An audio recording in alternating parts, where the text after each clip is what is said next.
3253 number 20. People have an anti-persuasion radar or defense system that goes off when someone is trying to persuade them. The more something or someone disagrees with them, the less likely they are to listen. Consequently, one reason change is so hard is that people are unwilling to even consider information that goes against their beliefs. As a result, when dealing with opposing viewpoints, being a bit more indirect can often be more effective. Rather than starting with information, start by encouraging people to be more open-minded and receptive. This is why expressing doubt can help. Showing that we're conflicted or uncertain makes us seem less threatening. Expressing doubt about one's own view acknowledges that conflicting beliefs are valid, making the other side feel validated and more willing to listen. It recognizes that issues are complicated or nuanced, which increases receptiveness. Uncertainty signals an openness to other perspectives. So particularly when issues are controversial or people are dug in, expressing a little doubt can actually be more persuasive. 3253 number 21. The unity of science and philosophy in the old classical sense was perhaps best described by the famous tree of Descartes. The roots of this tree corresponded to metaphysics, the intelligible principles, the trunk to physics, statements of intermediate generality, and the branches and fruit to what we would call applied science. He regarded the whole system of science and philosophy as we today regard science alone. He felt that the metaphysical principles were ultimately justified by their fruits, not merely by their self-evidence. What we today call applied science consisted for him not only in mechanics but also in medicine and ethics. The difficulty was that from the general principles of Cartesian or Aristotelian science philosophy no results could be derived which were precisely in agreement with observation, but these principles seemed to be intelligible and plausible. So the tree was cut in the middle.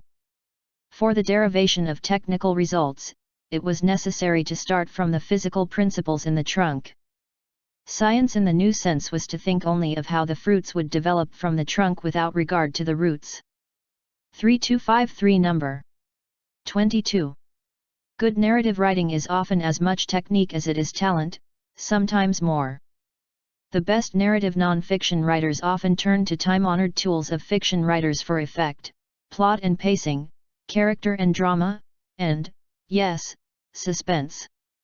And they understand that a good story just can't spread out in all directions like a serving of spaghetti. The story needs form, shape, a structure designed to pull the reader from start to finish. The craftsmanship of the writer is no less beautiful than that of the cabinet maker or the builder of temples or fine violins, writes John Franklin. John Franklin. Yes, this may sound grandiose, but the emphasis on craftsmanship is pure pragmatism, a knowledge of the basic structures that narrative science writers use to build an effective story. I think of this approach as journalistic architecture. Once a writer has the story blueprints in hand, so to speak, then he or she can decide which structure best fits the facts of the story and where to slot them into place. 3253 number 23. If you want to bring something into shared reality for the purpose of social coordination, you have to describe it, or at the very least label it. Even the ideally objective pursuit of science is unable to escape the framing effects of language. Like all collective culture, science is constructed on report, reason, debate, negotiation, justification, consensus, and, most important, coordination. And all of these things depend on language. Even something as fundamental as particle physics depends on language in a particular way. I don't mean that particle physics wouldn't exist if we didn't describe it. Particle physics is part of brute reality and so it will carry on independent of any human agreement or understanding of what it is.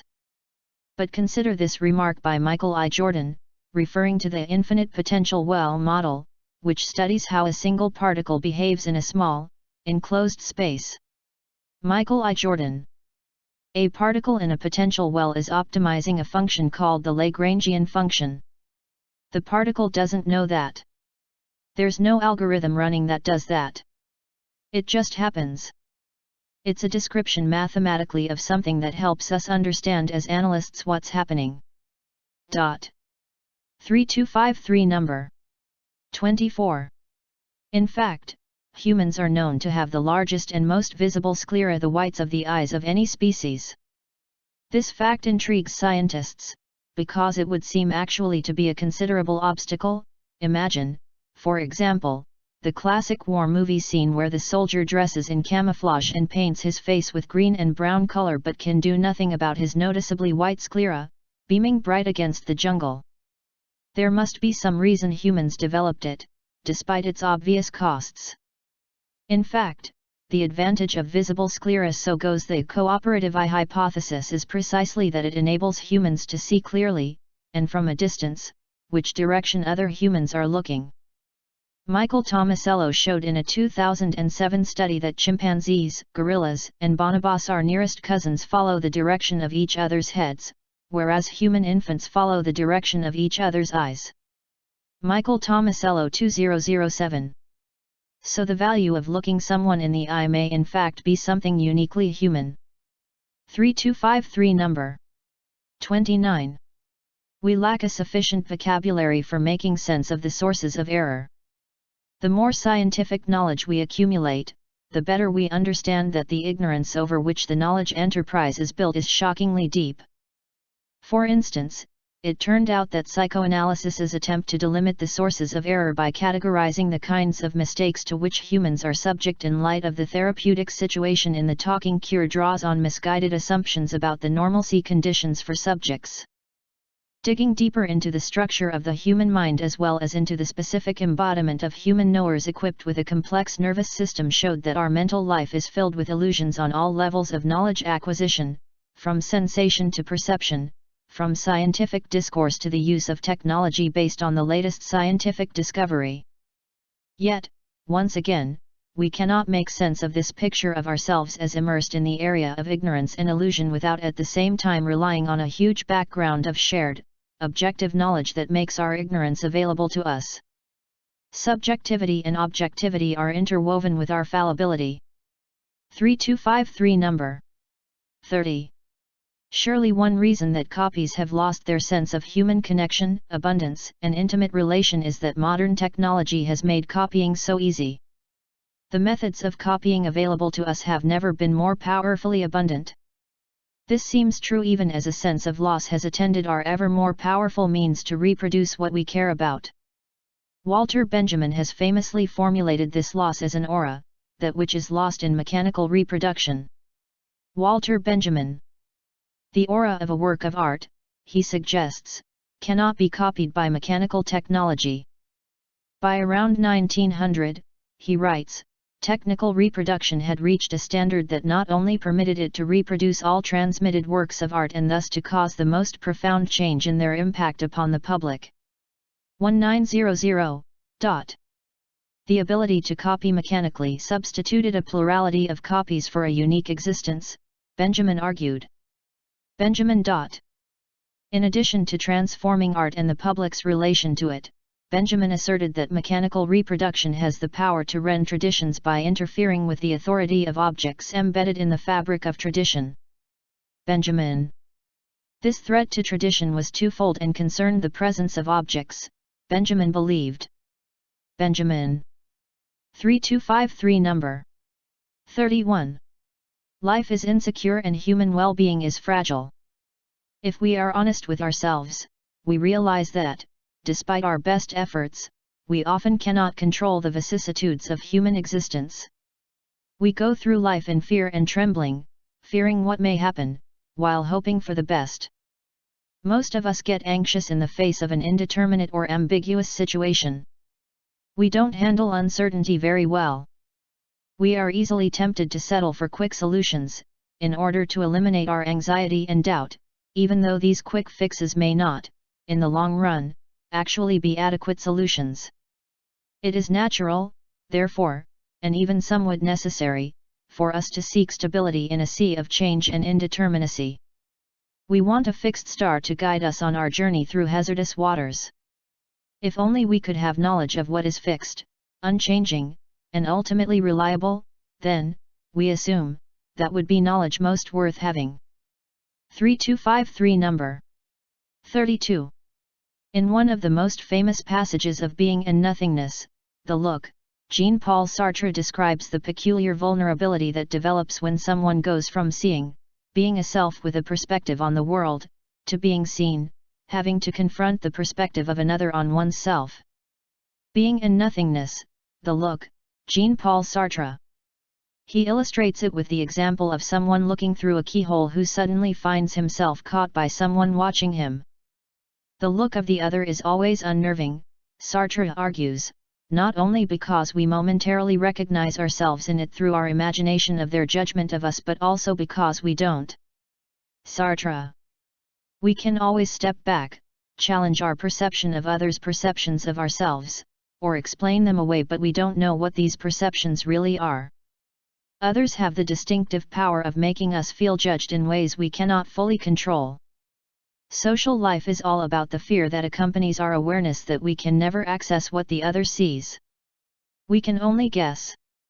3253 number 33. Perceived distance of objects that are far away from the observer is often assumed to be subject to some global limitation in the sense that the moon, the stars, and the sun are all perceived at the sky, that is, at about the same distance. This observation is related to the idea that visual space is not open but ends at visible surfaces or, indeed, the sky. Yüksel and Krizat, 1934, suggested that this is realized as a hard limit, which they call the farthest plane. Yüksel Krizat, 1934. If an observed person or object would walk beyond this farthest plane, it would no longer be perceived as moving further away, but rather as shrinking in size. This observation is actually quite common. If looking down from a high tower, for example, cars or even houses on the ground below may appear as if they were toys, that is, shrunk, presumably because they are perceived at the distance of the farthest plane while subtending a visual angle that corresponds to a larger distance. The farthest plane would thus mark the limit of the perception of size constancy. 3253 number 34. In both the arts and the sciences, an aesthetics of simplicity facilitates the precise communication of messages. Both are also fairly systematic. Although many people believe that art is by definition wild and intuitive, while only science is methodologically disciplined, there is a great deal of evidence, including from artists talking about their own practices, to suggest that art is often created methodically and systematically, and that frameworks and forms permit creativity to flow. Instead of being liberating, freedom without limits is almost paralyzing, because without frameworks we end up in a vacuum in which our actions generate no response. As the Danish poet and filmmaker Jürgen Leth has put it many times, the rules of the game are a prerequisite for artistic freedom. Jürgen Leth. They provide a solid form or structure that enables the artist to make use of the gifts of chance, to use Leth's expression, and in which a part of the world can be exhibited in a non-chaotic manner. Leth. In order to create beauty, the artist must restrict him or herself. 3253 number 35. Cultural storage and transmission require humans to accomplish the work of storing knowledge and passing it on to the next generation by means other than DNA. To that end, humans developed techniques of memorization, of transmitting knowledge through education and by using external memory devices. The Chauvet cave was such a device, a place that humans returned to generation after generation, cooperating on a project that none of them could have accomplished alone. Each generation of artists learned techniques and continued the work of previous ones, preserving and improving what their predecessors had worked on. For us, the idea that humans might work on a single system of caves for thousands of years in the same style is almost unimaginable. But these early humans were highly conscious of the importance of storing and preserving knowledge and of passing down ideas. 3253 number 36. What would a language be like if it didn't make any simplifications or generalizations? It would be a language in which every word was a proper noun. Because you don't want to gloss over the differences between snakes that are slightly different in some respect, every snake must have its own name. Furthermore, every event must have its own verb, because not every occasion of thinking or dancing or talking is identical. There might be some super intelligent race of beings that could know such a language, but they would have to know virtually everything in the world to learn all these names. Human language has taken a different route, many fewer names, with a loss of precision, but a basic vocabulary that is readily acquired. However, this fact is not simply a compromise with our limited cognitive capacity. By using the same word for different objects, we're communicating information about those things. Calling two different-looking things spider communicates that they probably have 8 legs, weave nests, eat insects, and other noticeable details, which we would not know if we gave them all their own separate names. 3253 number 37. Self-regulation has been suggested as an alternative way to hold the tech industry to account. But when tech lobbyists speak of self-regulation, they are not describing it as it is understood by professionals like doctors. Unlike in medicine, there are no mandatory ethical qualifications for working as a software engineer or technology executive. There is no enforceable industry code of conduct. There is no obligatory certification. There is no duty to put the public ahead of profit. There are few consequences for serious moral failings, no real fear of being suspended or struck off. Recent years have seen an explosion of AI ethics charters and the like, filled with well-meaning generalities about the responsible use of powerful computers. AI. But without consequences for violating them, these charters are just toothless statements of aspiration. The tech industry is basically saying, trust us. But blind trust is not how we govern doctors, lawyers, bankers, pilots or anyone else in unelected positions of social responsibility. Tech is the exception, and it's not clear why. 3253 number 38. We experience emotions as different bodily sensations, such as a beating heart and sweaty palms. We recognize emotions in others by their facial expressions and behavior. One prominent idea is that we are born with a fixed set of basic emotions that are universal within our species, notably happiness, sadness, fear, surprise, disgust, and anger. Just as we attach the word gravity to our intuitive understanding about how objects move through space, we simply attach words to each of these innate and universal emotions once those words become available. An alternative view is that we make sense of the sensations we feel and the facial expressions we see only when we attach words to them we develop rather than inherit our emotional concepts. Key evidence is that children are unable to categorize facial expressions as representing different emotions until they have acquired a lexicon of words for emotions. Before having such words, faces that we might view as angry, sad, or fearful are all categorized together as unpleasant. By acquiring the words for different types of emotions while experiencing sensations or observing their expressions in others, we develop a set of concepts into which those feelings can be placed. 3253 number 39. Everyone likes to think of themselves as behaving in an unbiased fashion most of the time. We all view ourselves similar to the blindfolded statue of Lady Justice evaluating competing claims without bias, emotions, or motivations. And yet, overwhelming psychological research suggests that such unbiased rationality is actually a fairly elusive quality in humans. Much of the time people are on automatic pilot. In other words, individuals are acting without reflection more often than they are thinking carefully and deliberately. The rest of the time, even as individuals are trying their best to think through issues, motivational goals may bias their thought processes and bias their reasoning. Ziva Kunda, who coined the term motivated reasoning to describe this phenomenon, explained that although individuals try to make well-thought-out decisions, use available evidence, and look at both sides of an issue, the process is often tainted by motivations that may be unknown to them. Ziva Kunda.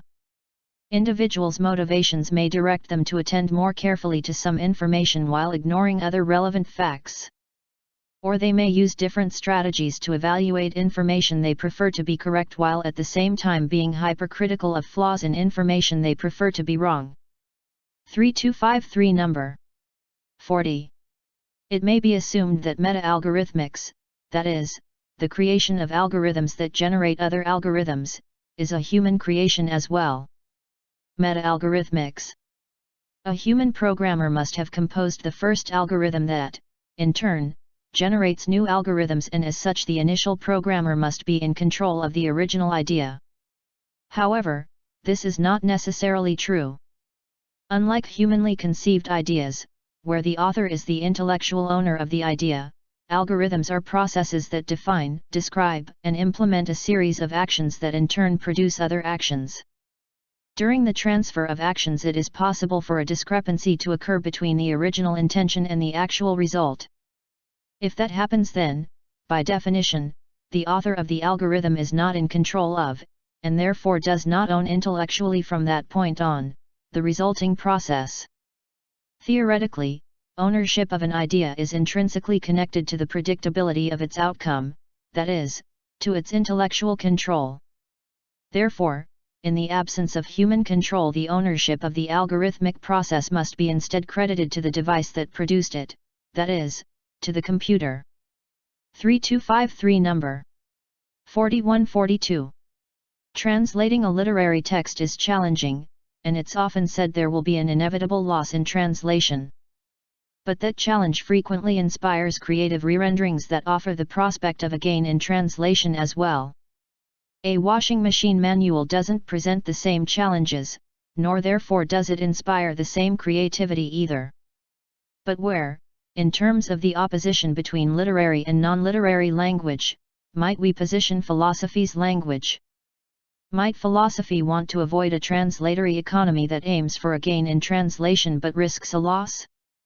Philosophy wishes to convey its truths intact, without loss and without gain either, or at least it might hesitate to offer its truths to translation without further clarification of what a gain, and indeed a gain in depth, actually means. It cannot be a matter of offsetting stylistic losses. The loss philosophy fears is a loss of meaning, the compromising of a truth. Thus, philosophy might prefer to be placed on the side of non-literary language, and express itself in unstylish language, like Badiou's mathematical writing, so that no translator is prompted to rude and bold acts of creative rewriting. Badiou. If philosophy wishes to increase its range and avoid being restricted to a national or regional tradition, it needs a translation model that conveys philosophical truths to the world without any economic fluctuations of loss and gain. 1253